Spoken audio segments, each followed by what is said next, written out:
Okay, so this is issue 3 of Sword of Claws. This one got delayed to my store by a day or so, I think. So I think it's the week after.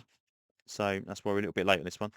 So He-Man's there, all regretful about killing that stone giant thing, and the camera chap says, "Don't worry, yeah, it's my fault. I drained the energy off him. That's why he was vulnerable."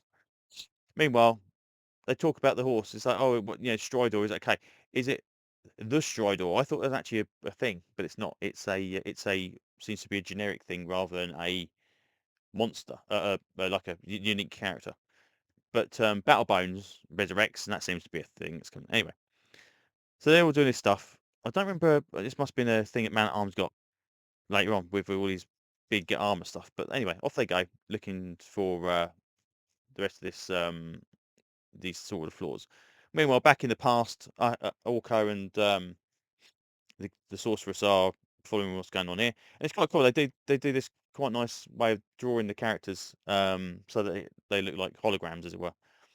It turns out there's Lord Hiss there, and there's all stuff going on around it. And Lord Hiss apparently is trying to take over and all this kind of stuff as well. I assume this is Proto He-Man, but it doesn't actually say. Nobody mentions it. The fact it is. And Lord Hiss is this guy, not this guy, which is even more confusing. Because when they said Lord Hiss, I thought, okay, it's cool, but it's no that guy's Lord Hiss. Anyway, so they talk about the magic and making these machines and all this kind of gubbins and whatever. Yeah. Meanwhile, He-Man gets to the chap that I swear Skeletor was fighting last time, and the bad guys all turn up. Spider here, which I think is very, very cool design for Spider. Have a bit of a fight. We get a bit of a um, to and fro in between the bad guys, and they're quite cool. It looks like they put Tina in leggings, which makes sense considering she's out in the snow, and she's also got white armor. So whether that was again another variation in the figures, I don't know. Anyway, so they go down in there and they see this stuff going on as well, and there's something else there's something else being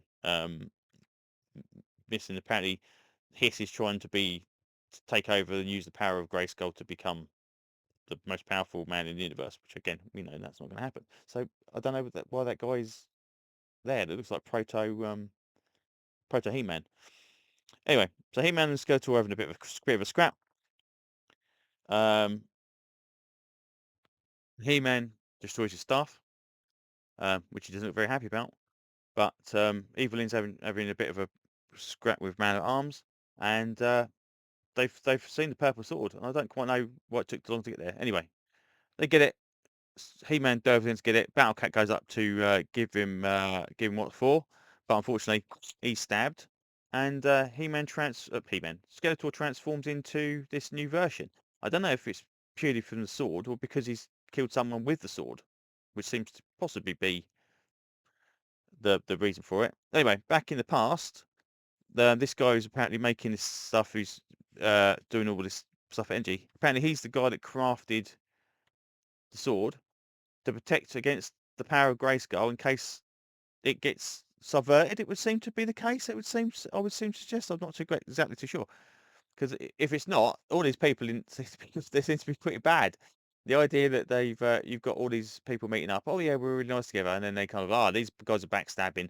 Oh, actually they're all backstabbing.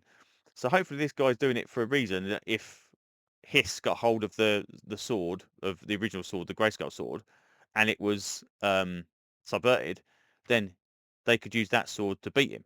Which is obviously Skeletor's now got that sword to beat He-Man, so it kind of makes sense.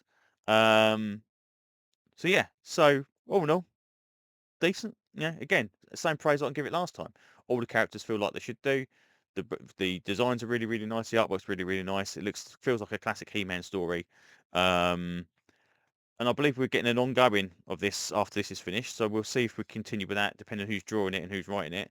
But for a mini series, yeah, enjoying this no end. So it's very, very cool. So yeah, right. Anyway, I think that's pretty much all I can say about this one so far. So thanks for listening, and hopefully I will see you on another video very, very soon. Bye bye.